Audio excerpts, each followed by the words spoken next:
There we go. Let's go. Welcome on out to SideScrollers on YouTube.com and Rumble.com and Twitch.tv. What's going on, everybody? Hi. Welcome to the backyard. I'm Stuttering Craig. Joining me today, as always, the lovely, the wonderful, the masculine of masculinity, senior beard of gray. It's Travis Keys. Hello, Travis. Good morning. I haven't. So I got my characters here. I have an extra one. Wait. What is that? Oh, I don't know. What is that? It looks like a chibi reptar. Okay, so I just want to be really clear. I'm looking at my phone. That's about 2-3 feet away from me, right? And from a distance, it looks like a giant penis head. You know, that's what I would wear. Well, no, I mean, I'm just telling you what it looked like from my view. I was like, that doesn't. I mean, it was one of those where you go. Yeah, that's when you're gay.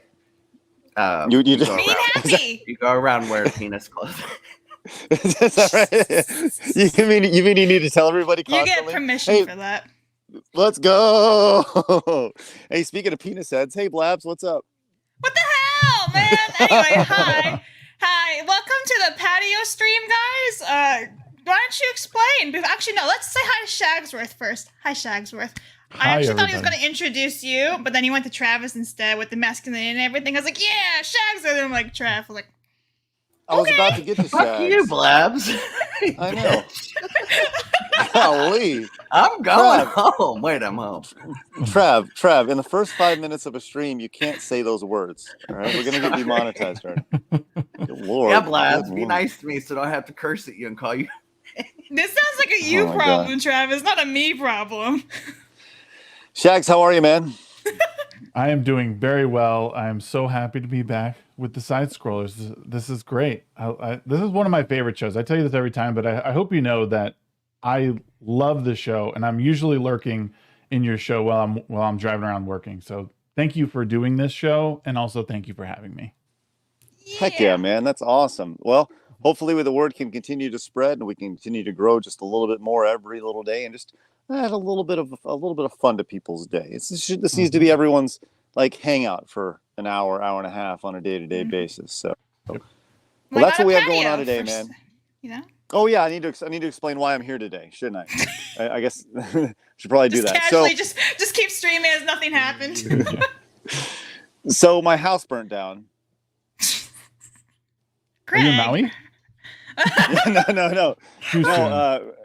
Yeah, that's rough, man. Sorry, I don't live in Oprah's 1,000 acres. It didn't burn down. It's okay.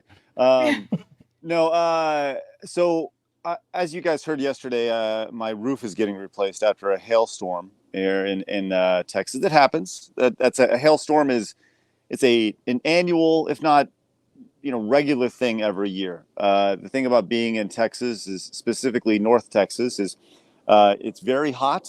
And then the cold weather comes down and it meets right in Dallas, and then bad things happen. That's how you get tornadoes and hail and all sorts of stuff.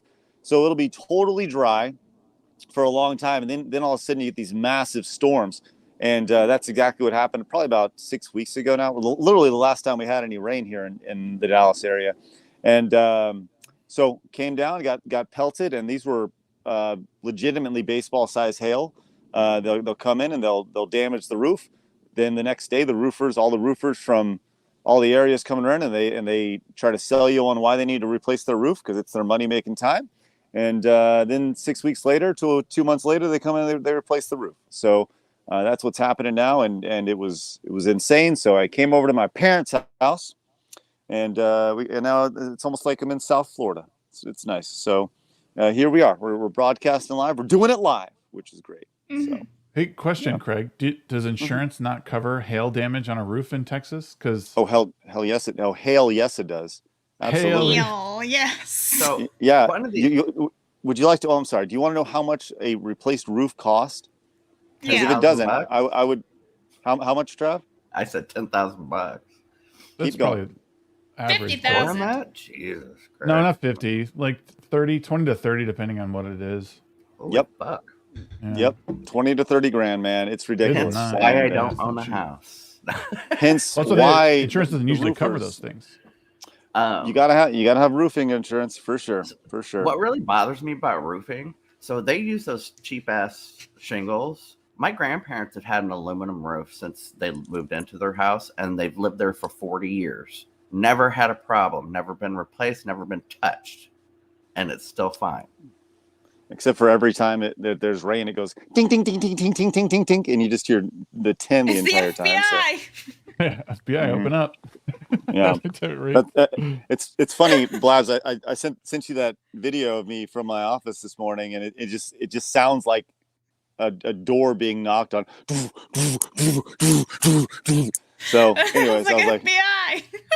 "Yep, FBI, open up." So, anyways, that's going to be happening today until about 1:30 or 2, which will line up to the final. Listen, this is a really big day, guys. Really big day, because today is the final day after 3 months of the Mario Funathon. This is it. It's over. I have positioned myself to complete complete Bowser's Fury, the final game of our Funathon, and I encourage everybody, literally everybody, to come over and join me over on the SideScrollers Plays channel. It'll probably be a little bit later than usual when I go live, because I need to make sure there's not when I'm playing, because I want to share my joy. So make sure you guys join me over on the SideScrollers Plays channel a little bit later on today. I think I'm going to take my parents to lunch as a way of saying thank you for letting me bombard their backyard. So It's a pretty scenery. It looks nice. Yeah, well, you know, I it's feel like I'm on an island. well, yeah. These are like little cuckoo birds over here, and they do a good job of bringing out my eyes. You're wearing sunglasses, Craig. Shut up. That was a little creepy too. It's even creepier when I go like this, Trav. That's how By the way- Travis picks up guys. How you doing? No, I just put on my penis clothing, Blabs. What the hell's wrong with you? Sorry, my bad. Hey, listen, my mom, Blaz. By the way, my mom is here. Oh. Hi, Mom. Listen, we're best friends. Can she hear me? No, she can't hear you. I have headphones Damn. on, Blabs. That's what they do. So yeah. My mom is watching. My mom is watching inside on the TV, no. and she goes, show in the backyard, show in the backyard. And she's like, turn around the camera, show in the backyard. I need your mom's email so we can become friends. We can be best friends and go shopping. We heard that now. Marshalls, here we go. She's been asking for your email forever. Craig, give it to her. You guys got to be There you careful go, now, Babs. showing like your backyard and like little. There's like accounts I watch on TikTok now and again that will geolocate you just by like, well, that plant, I know that plant, that's in the Pacific Northwest and blah blah blah, and it's like, dude. Yep, which like, is why I will let you know that right now I am on the southern tip of Florida in Miami, and you can find me there. So there's your geolocating. I'm gonna let you guys know. Oh wait, yeah, That's we do what have a happened to dog. Dan Bask. Hi, dog. I saw, man. Biscuit, come here.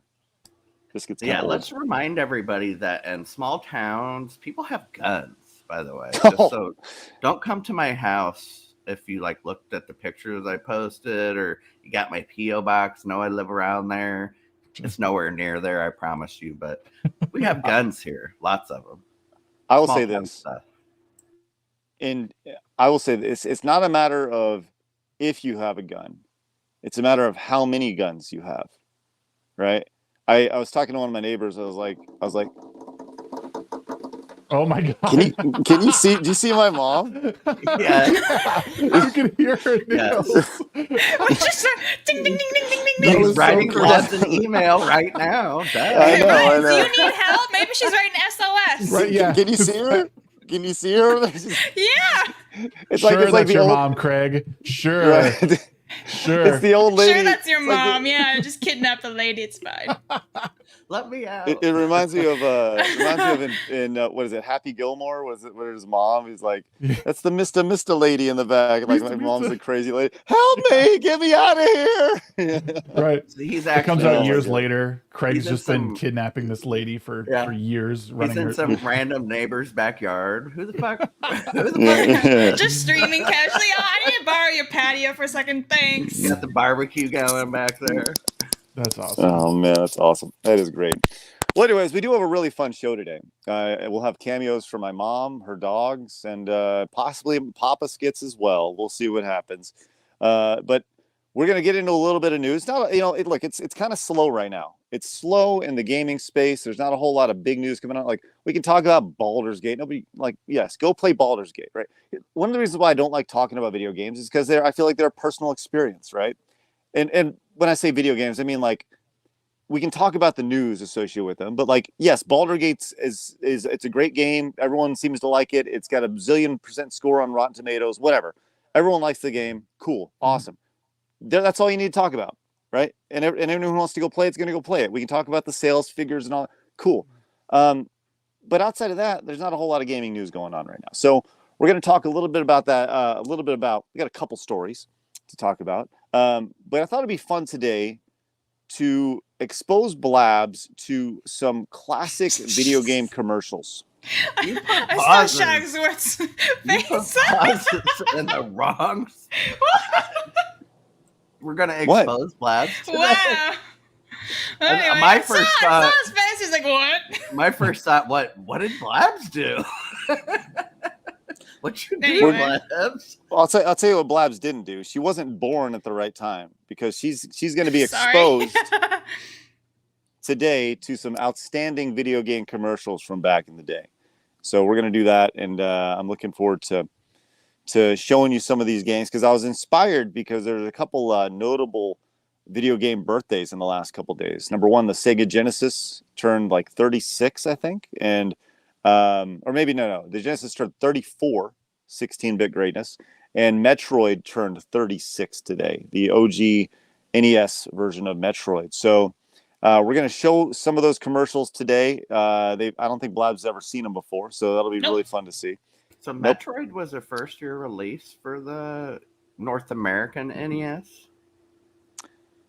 I don't know. It may have been a first year. 85, right? I want to say 86 or I guess what's the math on it? If it was that'd be 38 years old, Trav. If it was well, I'm 37. was That's why I know that it came out the year I was 87. born. I thought. August 87, yeah, okay, for North 87. America. right. Okay, Wow. so that makes sense. So that'd be 36. Yeah. But yeah, so I want to kind of get into that a little bit later on. But I also want to read off a couple super chats. This is so weird doing this from my phone. And by the way, doing this via StreamYard from your phone, amazing technology. I just want to point that out. So if you guys do want to start a podcast, if you guys are thinking about podcasting, this is a great platform to do it. You can use StreamYard. We actually have a referral link down in the description, and you can have a really nice setup like Shags over there, or you could be streaming from your mom's backyard like me over here. And it'll still look good. It's awesome. So use our referral link down below. It's totally free to sign up. If you want to take the next step, you can do that. And there's a paid version, which is what we use. But there's a referral link down in the description. I can't recommend StreamYard enough. It's a really great product, and it's improved so much since we started using it. So I feel like a total dummy as well because I haven't even asked Shags like what he has going on his channel because I noticed you've been very busy lately, Shags. You had some pretty good topics as well. I saw some shorts and stuff. Tell us about that. Yeah, well, I've been trying to do my homework with my channel because I just like to talk to people. I like to have long conversations with people, but YouTube doesn't like that, and I know people in general don't like it all that much. But I recently talked with Sarah Higdon, who's a trans woman who writes for the Post Millennial and Human Events. It was an awesome conversation, so I clipped that up a little bit for people to talk to. And I actually have a discussion today with a friend from high school who him and I do not see eye to eye. We did at one point, but at 2 p.m. Mountain Time, so 4 p.m. Eastern, I'll be talking with him. We're going to be trying to tackle some of the stuff that we've battled back and forth on social media with, and maybe try and help people, or at least set a good example for people and how they can discuss these topics with someone that doesn't agree with them. It's one of my first times, quote unquote, debating with someone, and I don't necessarily want it to be a debate. I want it to be like find a common ground and understanding between two people who grew up together. Because that's really the first people who abandoned me were friends from high school, when I would like say things that were counter to what the mainstream narrative was. So Right. So yeah, really, I've just been concentrating on doing more conversations. I got 2 more great conversations coming up in the next 2 weeks. But yeah, Ready, Set, Shag is what I do. And then we have the midweek hump every Wednesday night at 9 p.m. Mountain Time, where we just have fun and laugh and make fun of everybody. I love it. I love that, man. Like that's been I'll say this, man. I love having conversations with people who have dissenting opinions or different opinions. And the fact that number one, I'm not shocked that you invited your friend on. I'm more shocked that they accepted the invite, because that seems to be the common thing across all of this. Is it's like, at least from my perspective, I'll say, okay, we don't disagree, but let's talk about it.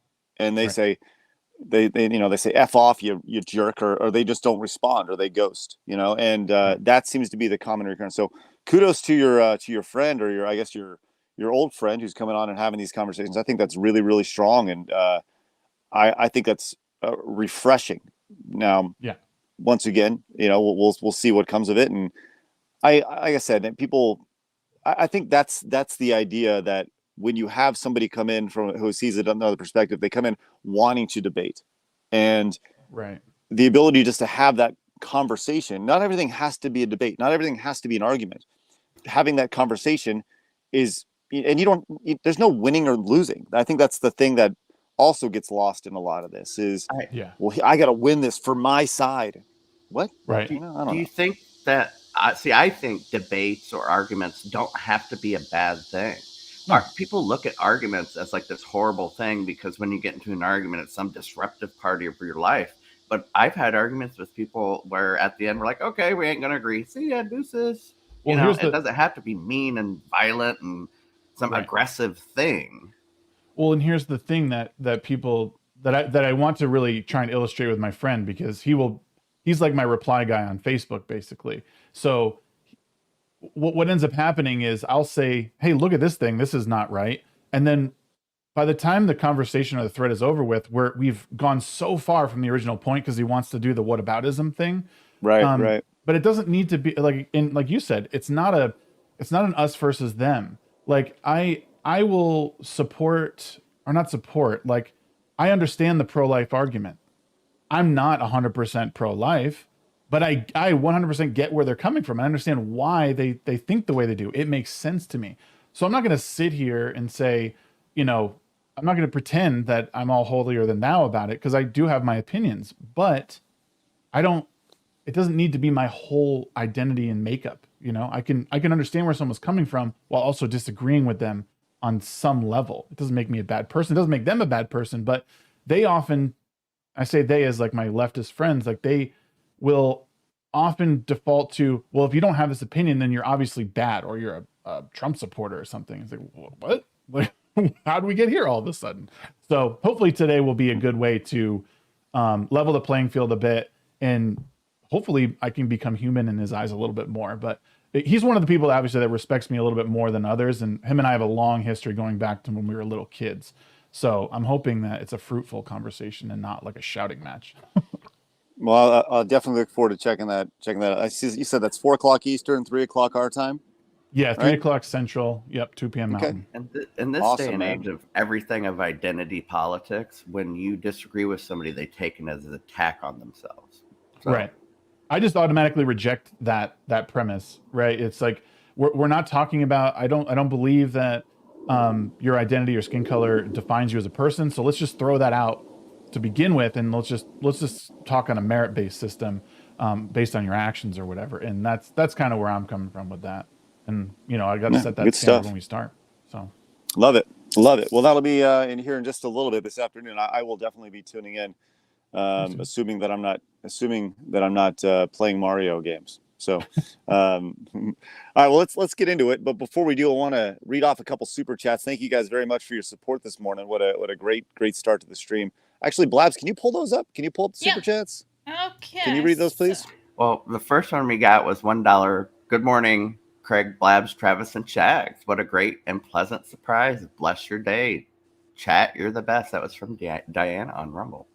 Cheers, Diana. Oh, thanks, Dan. Appreciate that. Hey, Diana, by the way, I just want to let you know that I saw your recommendation about the baby oil on dog's fur to get out all the stickers. I will be using that later today. So thank you, Diana. What do you mean Appreciate stickers? that. What happened? Do you know what Sticker sticker is? Like a bird, like a sticker, like Oh, I was actually thinking like your kids put stickers on your dogs. I was like, what? I'm with you, Blabs. My wife calls it that. What I do make you fun of her. Stickers?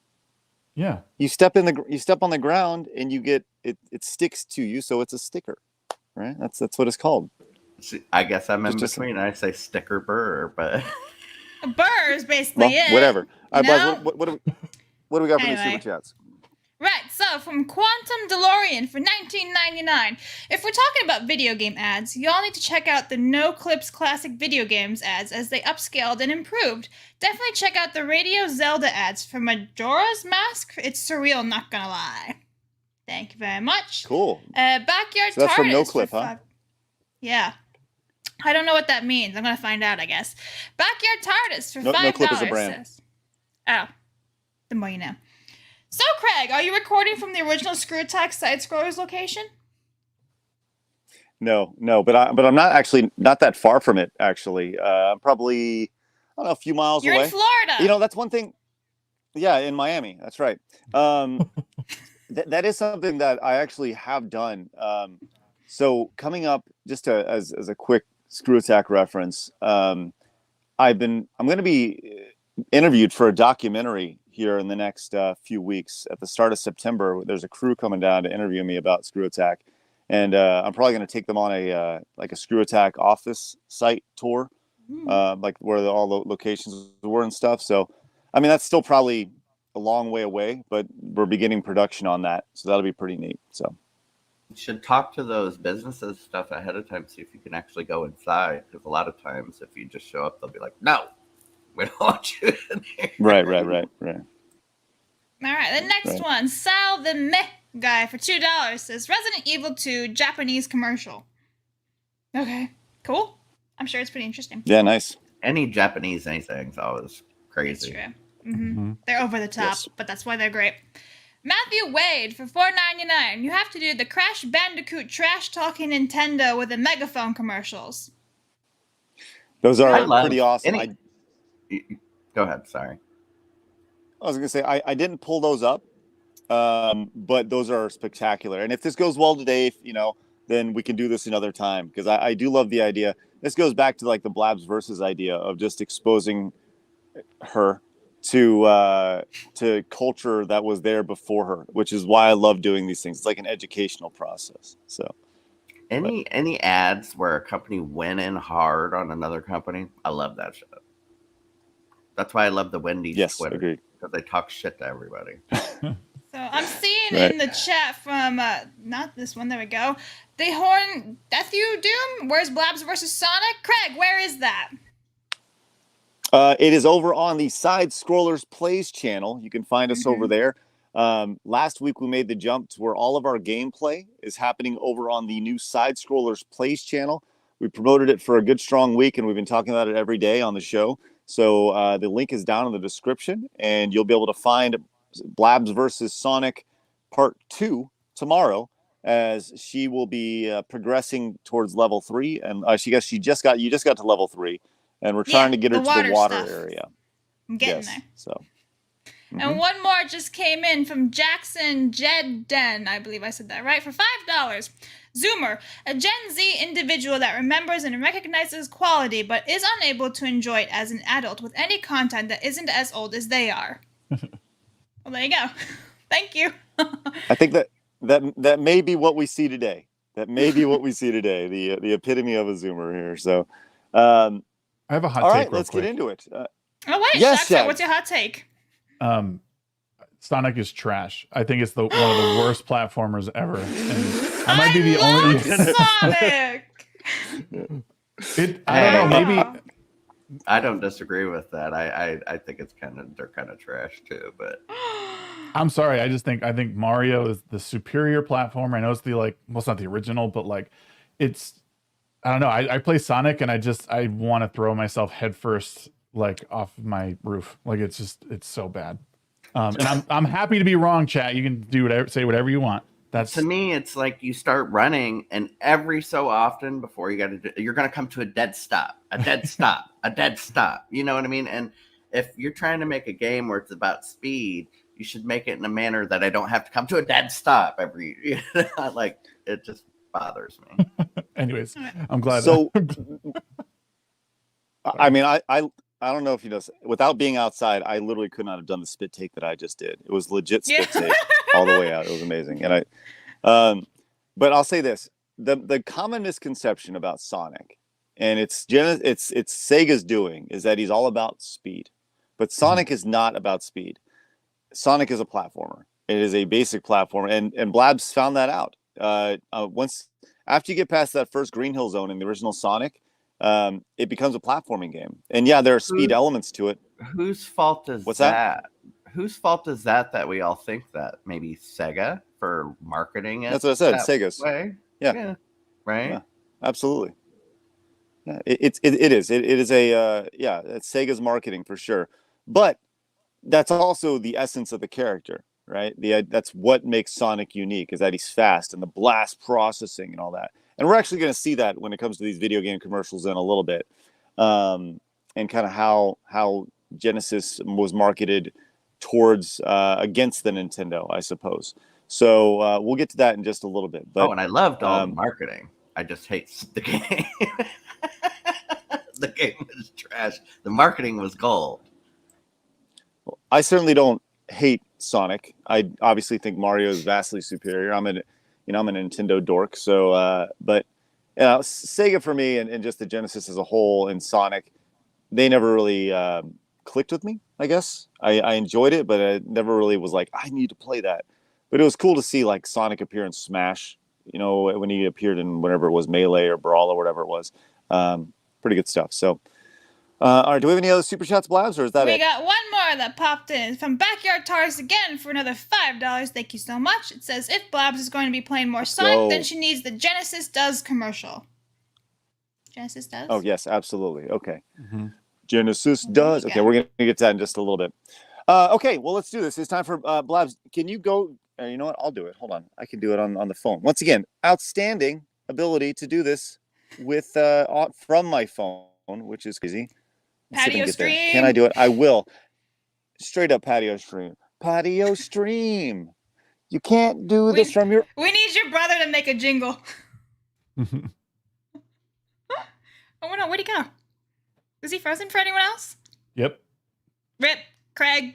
So patio stream is an end to sadness. Office patio stream. So it's slowing it down a little. Oh. Yeah, what the hell is that about? I guess you can do this from your office. It's time for hard news. Play. No way!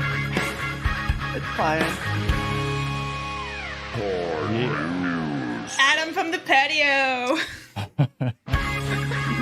Uh-oh, I hit it again. Sorry. Is it gonna play like 15 times?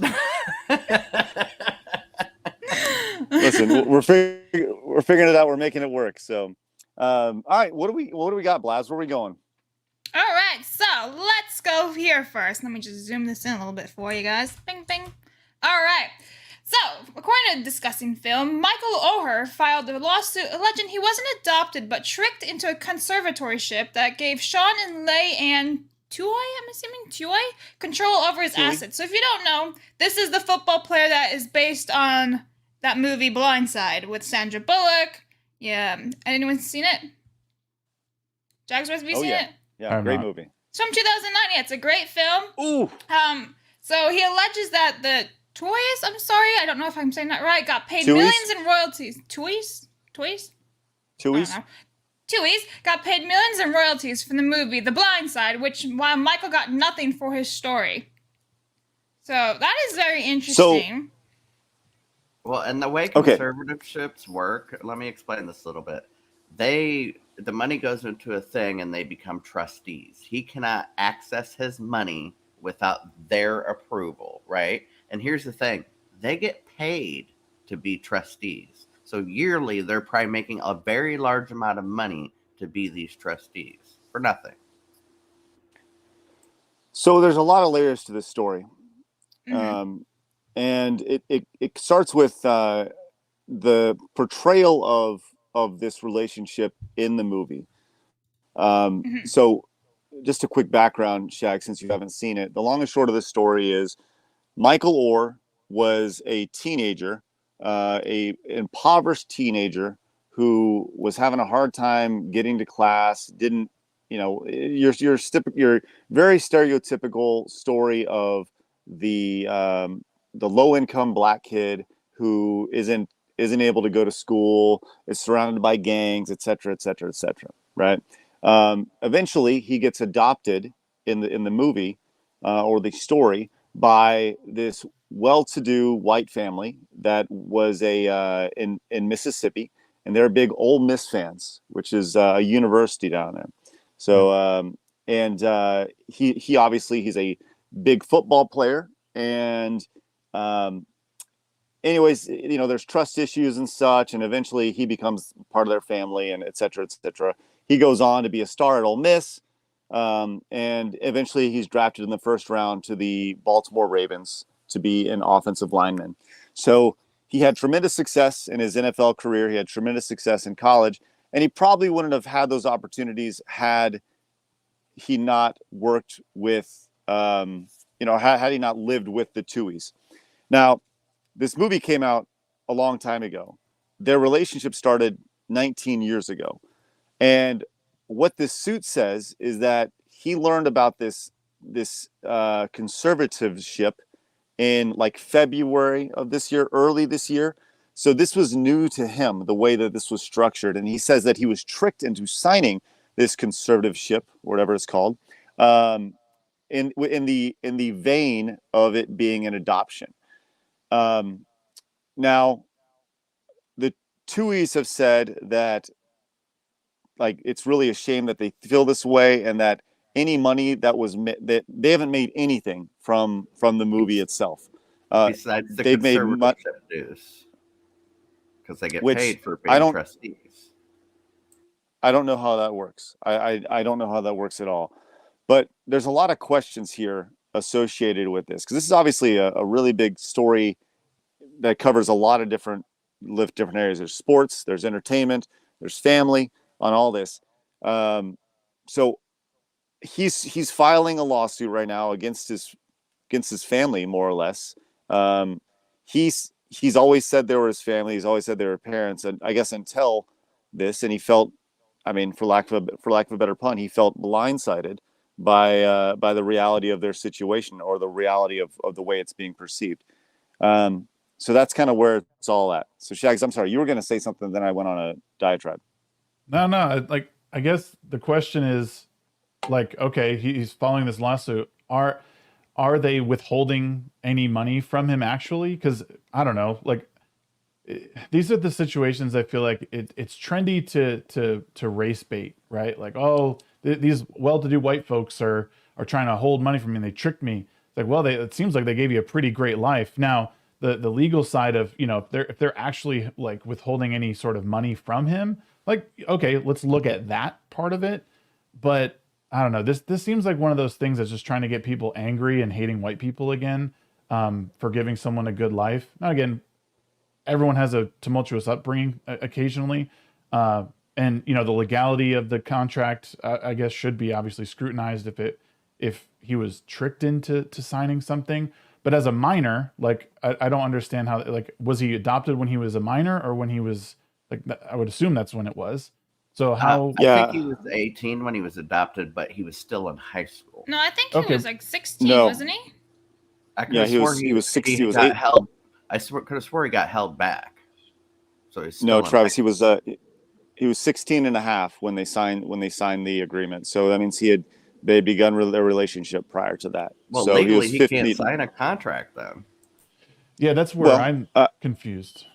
But I don't know if necessarily they see it as a contract, as necessarily as a statement of you saying, do you want them to be your parents, right? And like, what does that look like? I don't know if that is a contract, because like once again, minors can't sign contracts, but I don't know the legality of all that. But I do think that this is a very interesting story, and like the first question that you see a lot of people ask is why now, and the response is that or is just finding out about it now, or relatively, I don't think it was he has. explained to him properly. Well, that's his Because argument as well. conservatorships are very complicated. Like my cousin is in one, and that's how they get all their money monthly. It's in a conservatorship. There's trustees and all that, and usually trustees work for the bank that has your money. They're not somebody you know. They're not. Well, You know. I have the answer here for you, Travis, in this article right here. Boom. Okay, let me zoom that in for you guys because that is tiny. All right. So it says here the 14-page petition filed in Shelby County, Tennessee, a probate court, alleges that Sean and Leanne Toy, who took or into their home, I'm just going to call him Michael, into their home as a high school student, never adopted him. Instead, less than 3 months after he turned 18 in 2004, the petition says the couple tricked him into signing a document making them his conservators, which gave them legal authority to make business deals in his name. So he was legal at the time of the contract. he was 18. Travis, you muted. So he was never adopted, though. They put out this story that he's our child. We adopted him. So now we have legal guardianship. And that makes sense. If you're making a conservatorship for somebody you actually adopted, you know what I'm saying? Then that makes sense. But if you're making just bringing somebody in because you know they'll be successful and then making a conservatorship 3 months after you're able to, I find that completely different. This is weird, though. I mean, why now, though? It's kind of like, it's been so many years, like 20 years. well, that, but Well, also, just answer that, like, Blabs. Well, he said it was explained to him as an adoption. So he thought he was being adopted. yeah, I mean, you gotta call people out where you need to. So it seems weird that they would make a whole movie about how they adopted this kid and like what, like how brain dead would you have to be? Like this is where the legal part of it, like people will convict this family in the court of public opinion way before they find out what actually happened. Because right now we're getting news saying, oh, they didn't really do that. Like, well, did they or didn't they? Because it seems pretty bold to make a movie about adopting a kid and then profiting on that somehow, but you didn't actually do it. That's a pretty big lie to expose. They were his guardians. Don't get me wrong. When you take a child into your home and they live with you and all that, you are their guardians. So maybe guardianship in their mind, they could conflate that with adoption, but it's a complete different thing. No, of course. And that's what I mean. It's like the lie is pretty extensive. Yeah. And again, I don't know. I haven't seen the movie, so I don't know how they explain it in there. You know, they could, movies take the creative liberty of saying, it's based on a true story, so they can manipulate details how they want and dramatize things. Mm-hmm. So you can't really take what the movie says, but I don't know. That's wild though, if that's true. And the guy actually would probably have some legal leg to stand on. Well, this is the crazy part to me. Since they changed the story, it's not technically about his life anymore. It's based on his life. So they are all in the free and clear to do that and make all that money and sell his likeness, because it's not a movie about his life. It's a movie based on his life. Isn't that crazy? So I think it was purposefully done. Mm-hmm. That's rough, man. I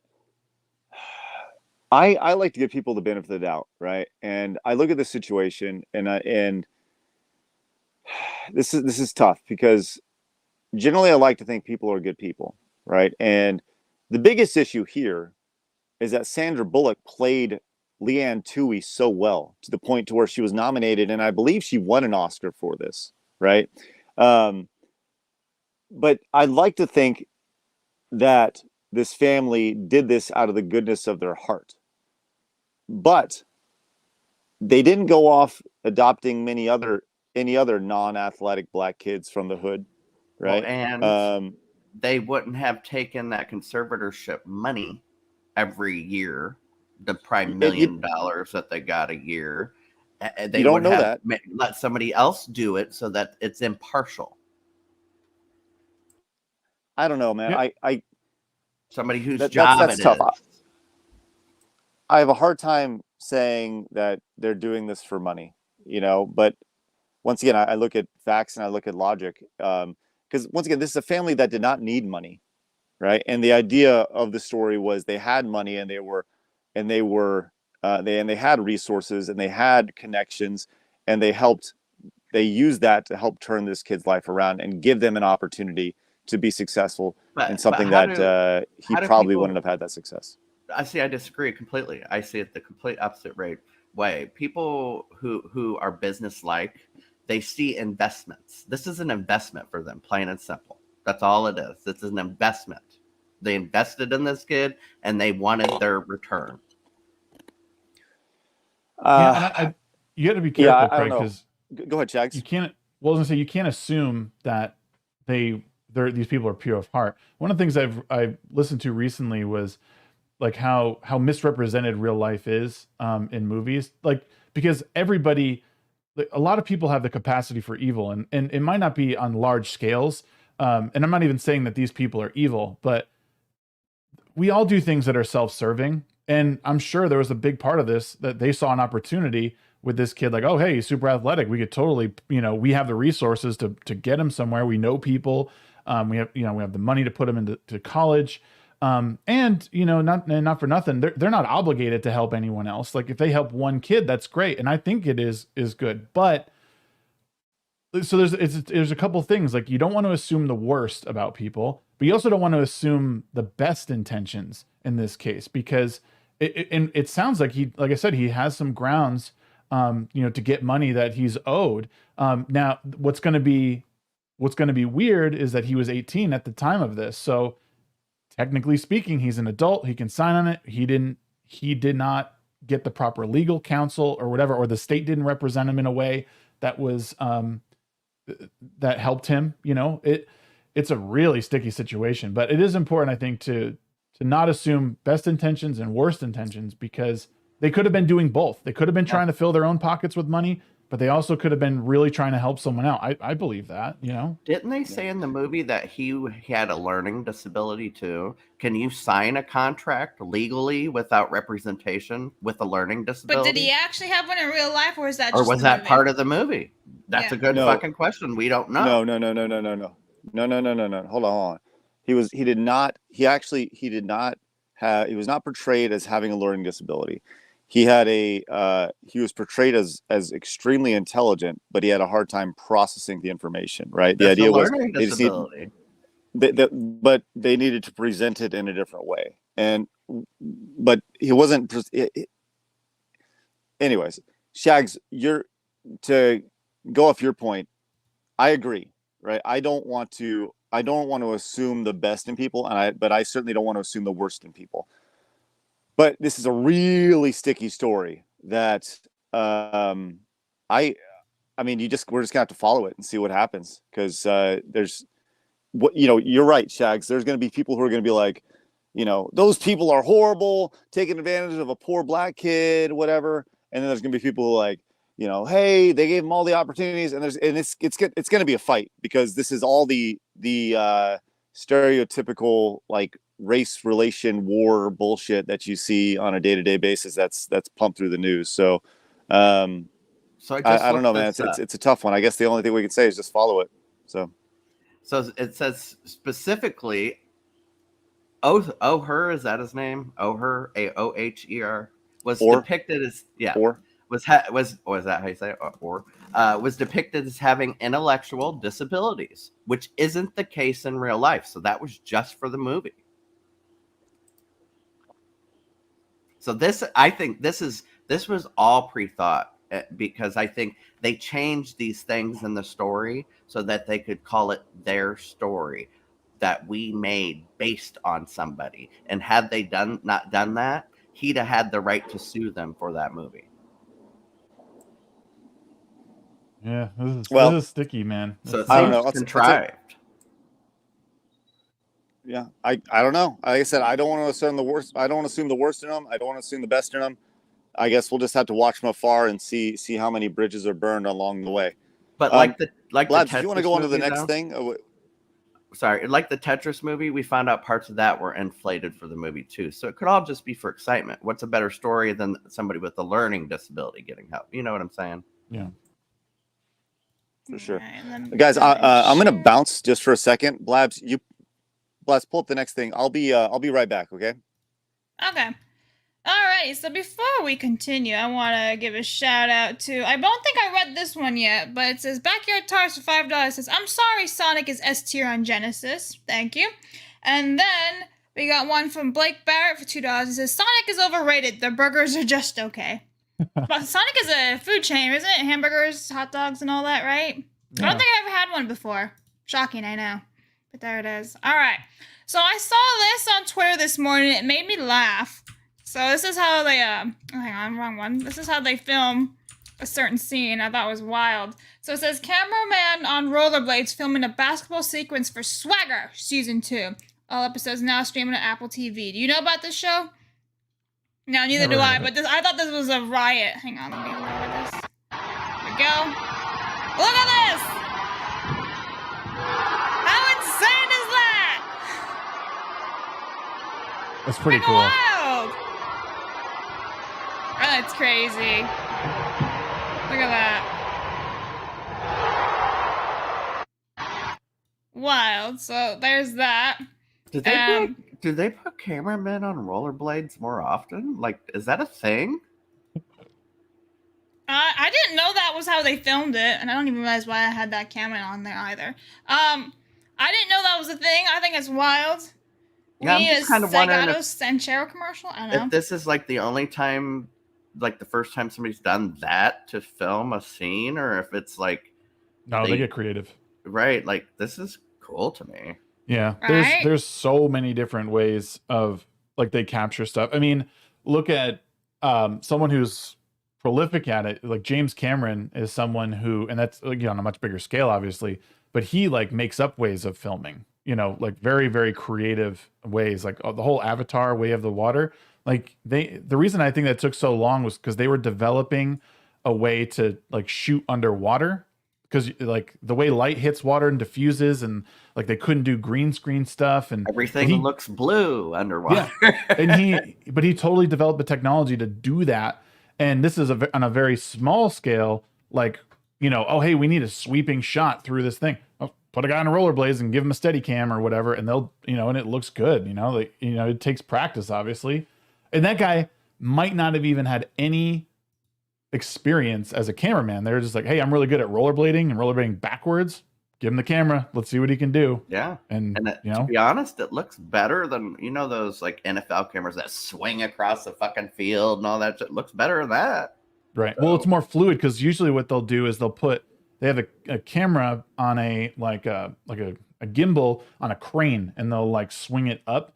But this is it gives that like kind of shaky feeling, like you're following someone who's like you might be running a player. With you. Yeah. Yeah. So, and you can't really, it's too steady on the crane. So they're like, hey, just give this guy a camera and we'll put a ramp and boom, there you go. Looks great. I'd like to see more inventive stuff like this in filmmaking. Isn't that awesome? Mm-hmm. I think it's crazy. It probably happens more often than we realize. Because I mean, everything about film is like fake. Like it's nuts, like how contrived these environments are and how unnatural it is to shoot them. Because most scenes they're shooting 50 times until they get like the right shot. They'll shoot it from one side and then over the shoulder at someone else. Like it's crazy what they're able to do and how they're able to edit these into larger than life features. It's Watching nuts. that makes me think of the movie Miracle on Ice. Now I'm kind of wondering how they filmed that. Did they have people on ice skates out there with cameras? Probably. Oh yeah. You know what I mean? Yep. Or maybe they just had the wires in the air and They could have, but wouldn't that be fascinating to watch people around skating on ice? I wonder how many of these cameramen get injured. Yeah, well. Oh, enough. And Yeah. how much insurance they have for them and like what the payout is. I want to know how many of like This is fell high off risk. of cliffs because they had a camera in their hand and started backing up or shit. Well, There is OSHA regulations, Trav, for these. Like they have, like when you're near those things, you have to wear harnesses. Oh, and okay. because if something like that happens and they go whoop, they got to at least be able to catch them. So, but yeah, I was talking with a director and an actor about a month ago, and they get hurt a lot. People get hurt a lot. I don't know about cameramen, like maybe that guy, if that's what he does, or like action Not even wearing a shots. helmet.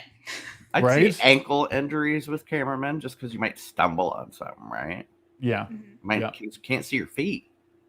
Well, there's where you're walking. if you watch some of the behind the scenes stuff too, there's like people that will guide cameramen back.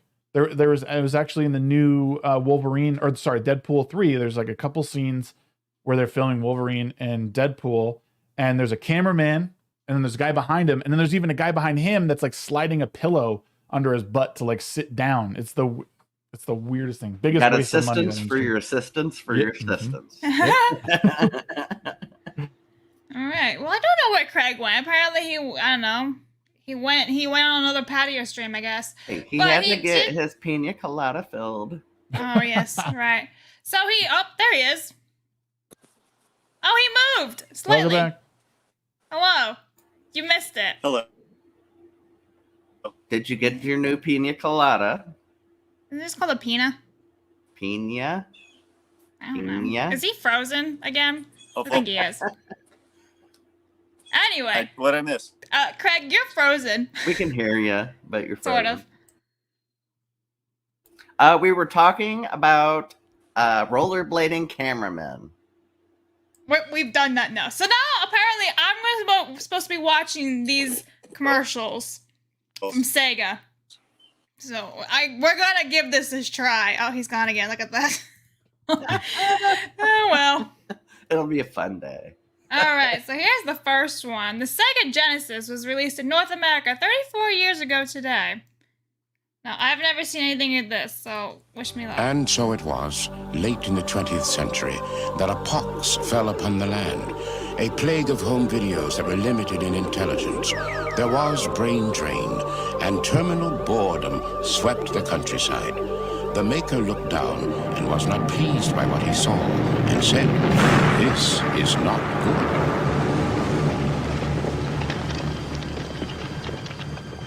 And so it was. He brought forth Genesis, a system with twice the power, twice the intelligence, twice the challenge, twice the fun. Only a chosen few were called forth to experience this new dimension of high-definition graphics and stereo sound. And the maker saw what he had done and said, "Now that's not bad. Discover Genesis, and your world will never be the same." Look, I mean, those practical like effects and environments better than like anything today. That commercial is so good, and I remember watching it as a kid, thinking, "I want that." I never got a Genesis, but I like the smell of the room I was in like came back to me watching that commercial.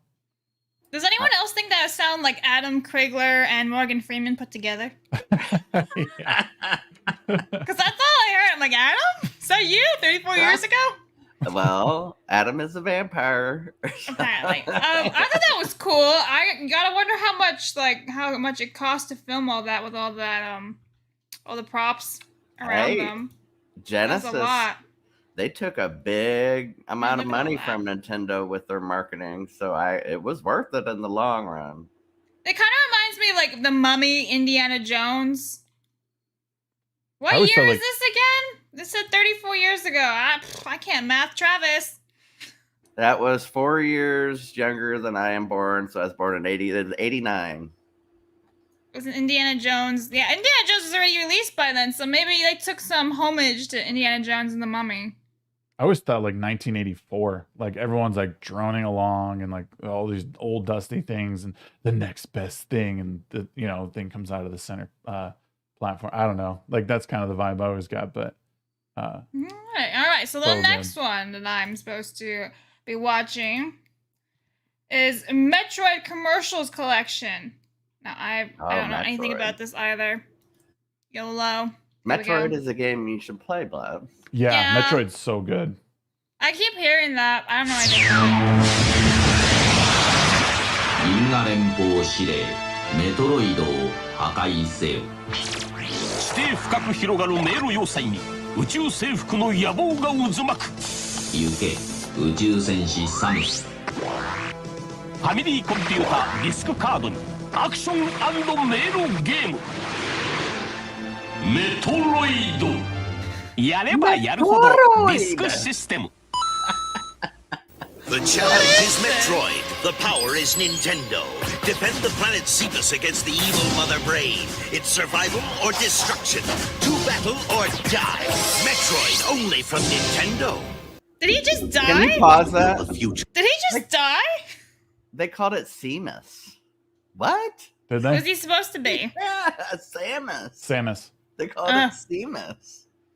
Well, Anybody else notice that? That was fucking no, weird. because I've never seen this. But, you know, voice actors. Yeah. Okay. What do you think so far, Blabs?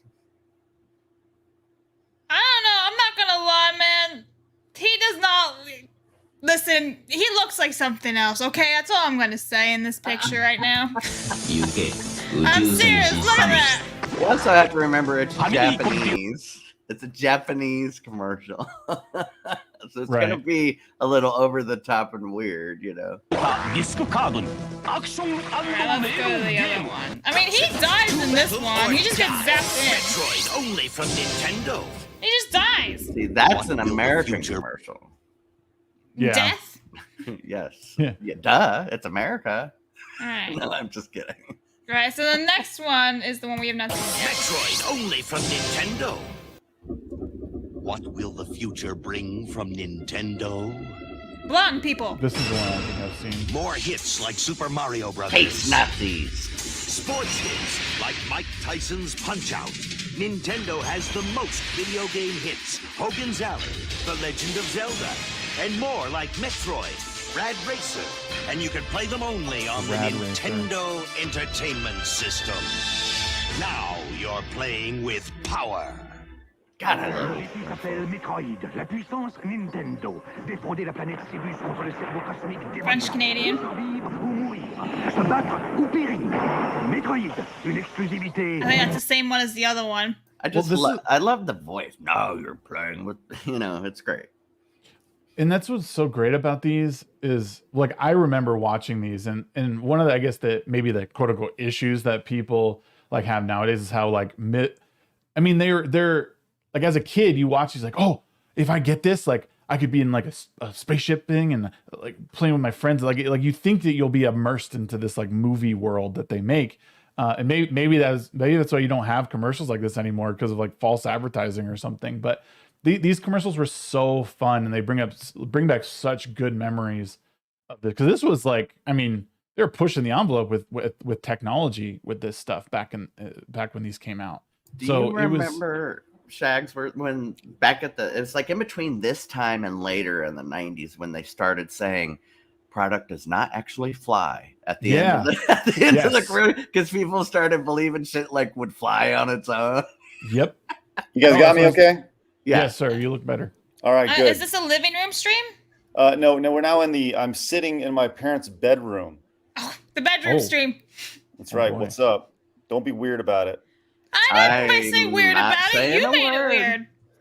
So, look, I realize you just went in and you were watching all that, right? The big thing that I wanted to push through, which I've heard none of your conversation up until like literally right now, but the one thing that I wanted to push through was, as you watch these blabs, do they get you excited for something that you've probably never seen any of these before, right?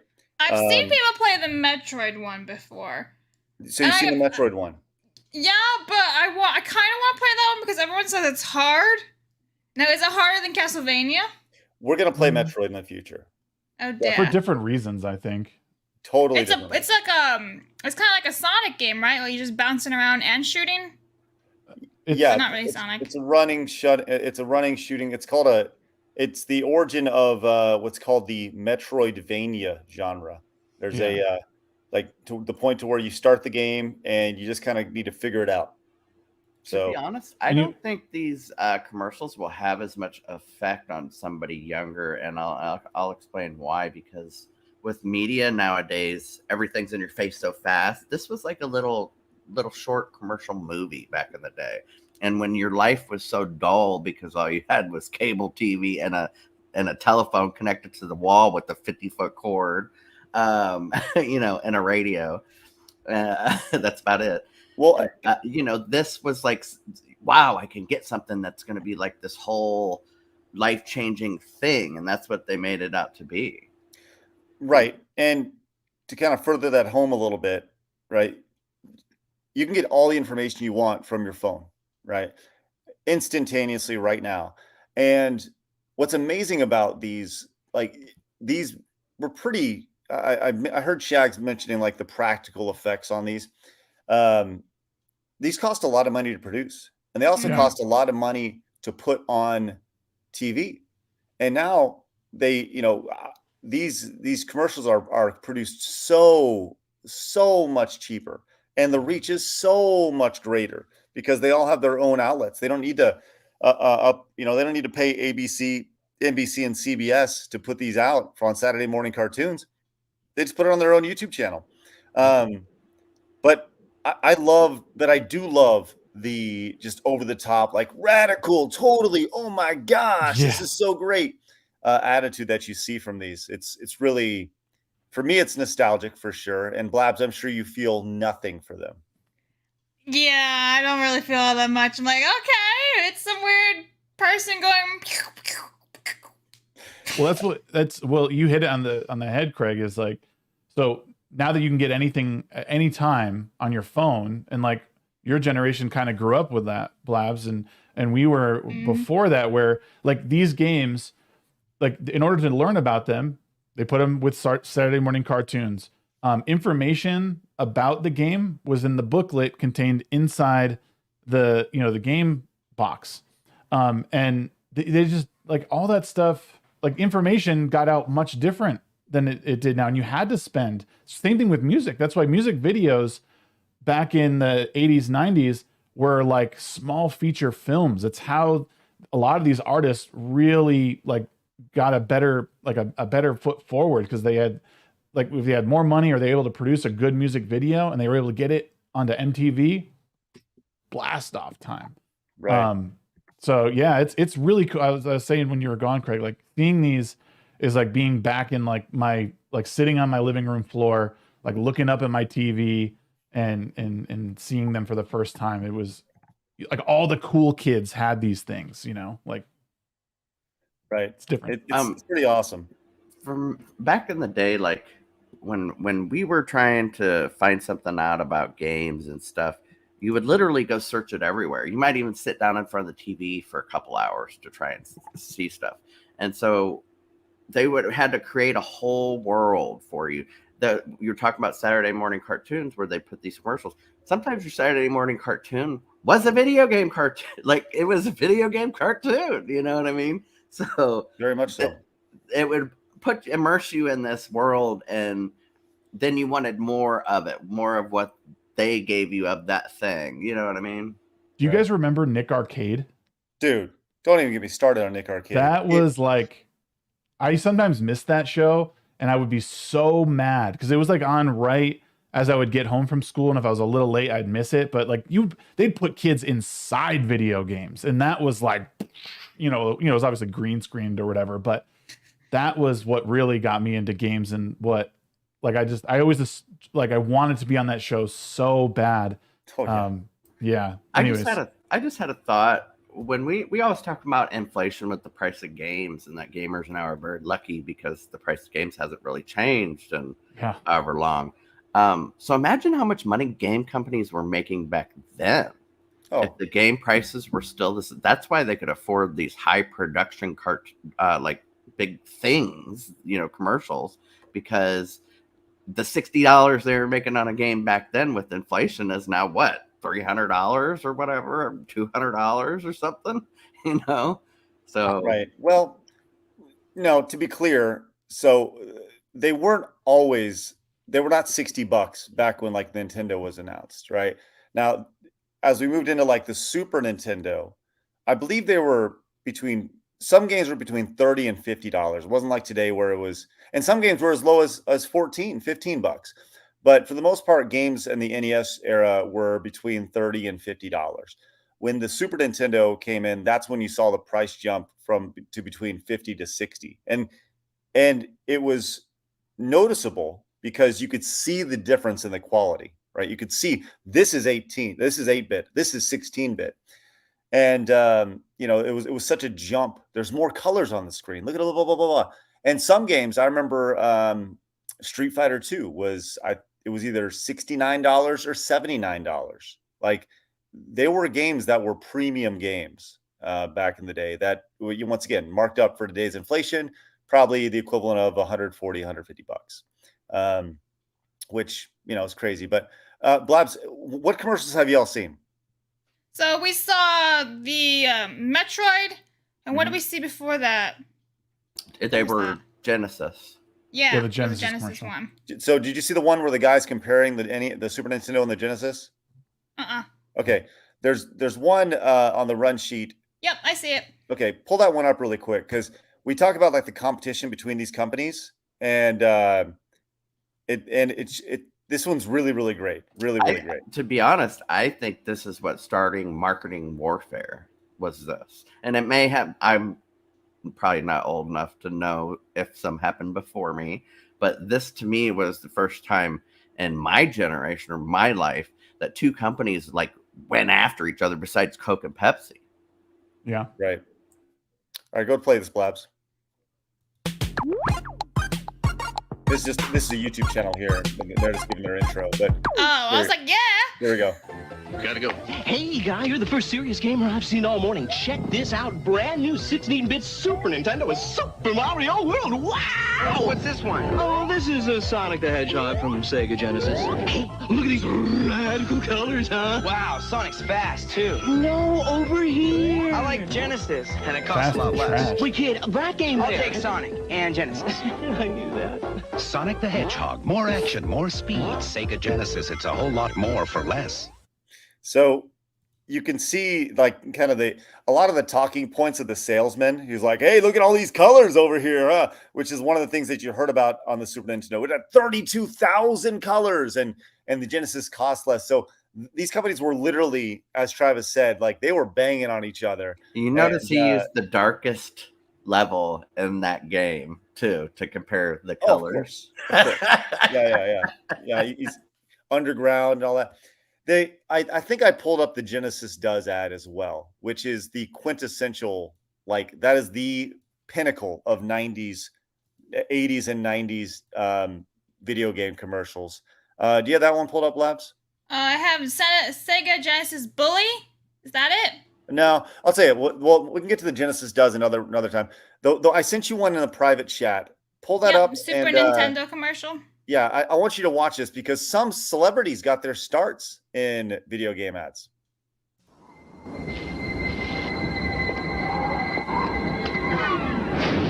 When you decide to step up to this kind of power, this kind of challenge, this kind of flying, crashing, feeling. I don't hear anything either on my end. I hear it. There's only one place to Paul go. Rudd. The games of Super Nintendo. No one else creates this kind of experience because no one else creates these kinds of games. Now Maybe you're Paul. playing with power, superpower. So did you recognize Superpower. Paul Rudd? Yep. Yeah. I mean, who doesn't love Paul Rudd? He's a baby in this, that's for sure.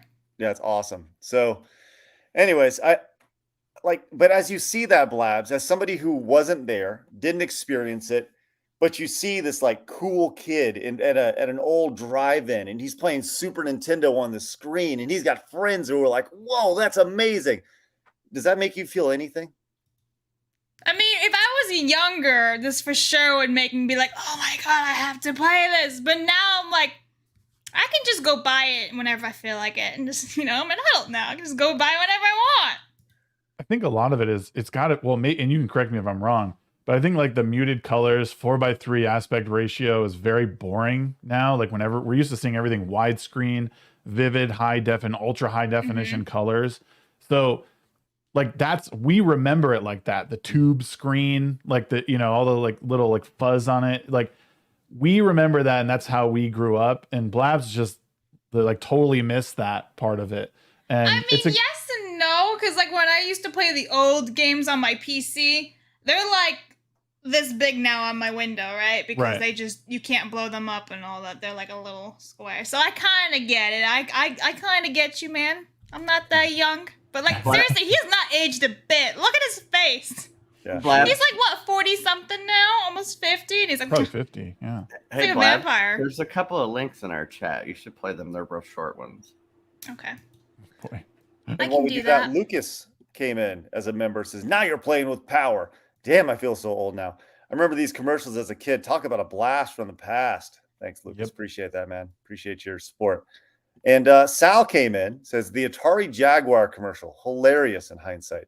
Well, the Jaguar was hilarious in hindsight, period. For sure. Kyle came in with the $4.99. Kyle, thank you very much, buddy. Appreciate that greatly. He says, I feel Sony, Nintendo, and Microsoft are a buddy, especially Microsoft. Cuphead being an example. More toxicity, please. Thanks, Kyle. Yeah. Appreciate you, buddy. All right, so let's share this 2 that Travis just saved. Let's see. This is it. Okay, bingo. So Sega Genesis commercials. Genesis does what Nintendo don't. This is a classic here. The Sega Genesis has blast processing. Super Nintendo doesn't. So what's blast processing do? Play shitty games.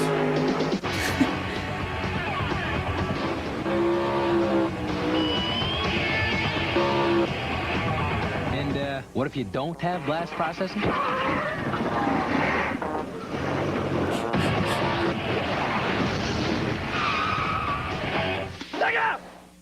Genesis does. 16 for any. Oh, here's the Genesis does. Yeah, go play this one too. 16-bit sports action. You can't do this on Nintendo. Genesis Does.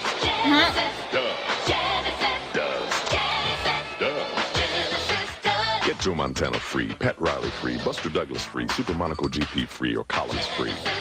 What Nintendo? Buy a 16-bit Genesis system between now and October 31st. And yeah, pretty raw, man. And Static's right. Like those literally defined a generation of video gamers back in the day. Those 2 ads.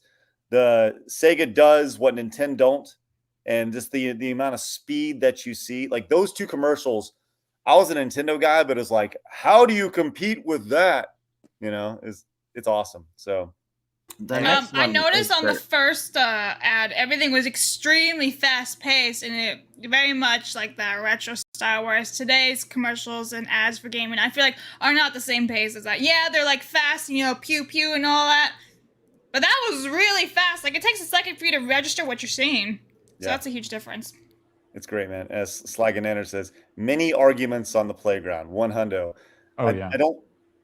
There are fanboys still. Your Microsoft fanboys, but I feel like the fanboys have actually. They're not necessarily console. They're more game based, which makes sense. It'd be like this would be like Call of Duty going after Apex or something along those lines. Or League of Legends going after, another, big RTS or something, or StarCraft or, whatever. That's kind of the equivalent of it. It's really fun to see, man. I love it. But yeah, there you go. I thought it'd be fun to go back and take a look at those and get your impression of them, Blabs, which obviously you don't have much of one. Sorry. Sega killed it with the Game Gear, and in my personal opinion, they never surpassed. Like I know everyone loves the Saturn, and the what was the one that came out later? Their like next gen one was the Sega Dreamcast. Saturn. So talking about Sega as the Saturn and the the 32X. Oh yeah, I forgot about that. I just think the Game Gear was like they did everything right with that. And that was their console, I think, that defined them on what they were capable of doing, especially as a mobile platform. I mean, far and away better than the Game Boy at the time. I just think that they just missed the boat with their other ones. The Dreamcast was good. I know people simp for it real hard. I mean, fact is, no one adopted it. No one really liked it, and it didn't have really much for games. Everybody liked it, but yeah. everyone pirated it. That's the issue. Oh, the games right. were easily piratable. So I agree with you. I think the Game Gear was a masterpiece. I think they should have kept producing it and find cheaper ways to make it, like the Game Boy, find cheaper technology, better battery life, and I think it could have been just as good as the Game Boy in my mind. Yeah. Well, Yumi in the movie sent over another commercial, and I kind of want to check this one out. So this one is Legend of Zelda SNES, subtitled Japanese. Oh yeah, this. Listen, these Japanese commercials are insane. They go hard. Yeah, they're insane. This will be the last one we look at. Mm-hmm. I think this is the wrap. Yeah. Let's go. Yeah.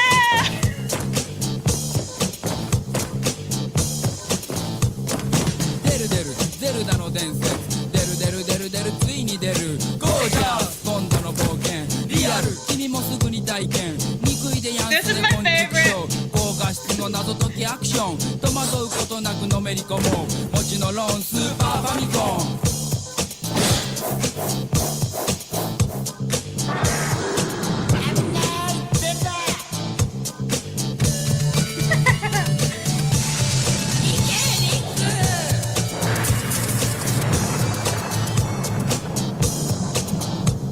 Here's the extended version. This is awesome.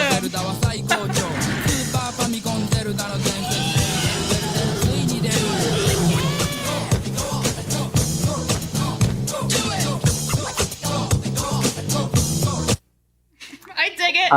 This one has my attention. 100%. I always feel like they pump acid in the water in Japan. Yeah, the cultural differences there are very apparent with commercials. Because when I watch their shit, I feel like I'm on acid. Well, if that was the case, Travis, we'd have a lot of those commercials coming out of Flint, Michigan, but we don't. So, shit. Oh, true. It's pretty amazing. Anyways, I just wanted to show you those Steve Labs because I know you've probably never seen those before. And no, that was fun. Yeah, cool. Okay, let's roll out of here. I got a lot to do. I got to figure out what's going on with my roof before my parents' computer runs out. I'm using theirs. But Shags, tell everyone where they can find you. And I really encourage everyone once again to go watch what Shags has going on later today, because if you don't support that type of stuff, it doesn't happen. So Shags, tell everybody about it. So yeah, I'll be talking with my friend from high school. His name's Mike. He's a really good guy at heart. We've disagreed on quite a bit over the past couple of years. And we've always we did a podcast like a few years ago that was really amicable, and we just talked about things that we liked. And then since COVID and stuff happened, I had a lot of stuff change my mind, and I started looking at things a little bit more. And he did not like it particularly, so we were finally sitting down to have a conversation between old friends and try and find some common ground. I'm going to be trying to do more of these in the future, so subscribe over on YouTube. At the Shagsworth. I'm on Twitter. Everything is pretty much at the Shagsworth, but Twitter and YouTube is where I put most of my time. I'm on Rumble. I'm on Kick. I've been kind of streaming on Twitch again, just because I feel like it. If I don't really want to pay much attention to anyone, I'm over there. But yeah, most of my efforts are over here on YouTube. So I really suggest if you guys can give me a follow or subscribe to the channel. Today's conversation will be a defining one for me and what I'm capable of, and also I think what people are capable of in general. I know it's easy to dismiss people who disagree with you, especially those who are trying to disparage you, like who try and go for the character assassination first. A lot of people I've met, everyone here, everyone in these adjacent communities have been they've been people who want to hear differing opinions. They might not always agree, but I'm at least able to speak my mind. But that's it. I really hope you guys check it out. Thank you again, guys, for having me on. I love this show. Keep doing what you're doing. It's an amazing thing that you have going here. So thanks, buddy. Appreciate you. We did get a donation from Diana. Said watch Shag's show today. So watch Shag's show. Thank today. you, Diana. Yes, Shags, we'll definitely be checking it out, buddy. I'll once I finish wrapping up, I'll make sure we send everybody over to where you're going, because I think it's a really, really great. I look forward to watching it, assuming I'm not done playing Mario. So quick reminder once again, everyone go head over and subscribe to the Side Scrollers Plays channel. Today is literally the last day of the Mario Funathon. Please head over there, hit the subscribe button. Link is in the description. It's right there waiting for you. All you gotta do is click it and it'll show up here. I'll be live here in probably most likely about 90 minutes. I would say probably around 2 o'clock. If you're wondering why you haven't been seeing gameplay, it's because you didn't listen to what Craig just said. So that's right. Go subscribe. Yes, and you're going to hear it from us forever. Go to the Side Scrollers Plays channel. That's where we're doing all the gameplay live stream stuff. So, all right, guys, appreciate you, Shags. You're the man. Blabs, way to hold things down while my internet is broken and roofing and stuff. Trab, way to go. And just heads up, tomorrow we'll have Adam on as well as Flawed. Should be great. Oh boy! So looking forward to that. So, all right, guys, have a great day. Remember, people are going to try to keep you no down. Flawed tomorrow. What? No Flawed tomorrow. No Flawed tomorrow. Just Adam tomorrow. He's the next 2 weeks. Okay. Flawed is with Adam. Tomorrow we'll have Adam. No Flawed. You guys remember, people are going to try to keep you down. Don't let them. You guys got to go get it. See you guys later.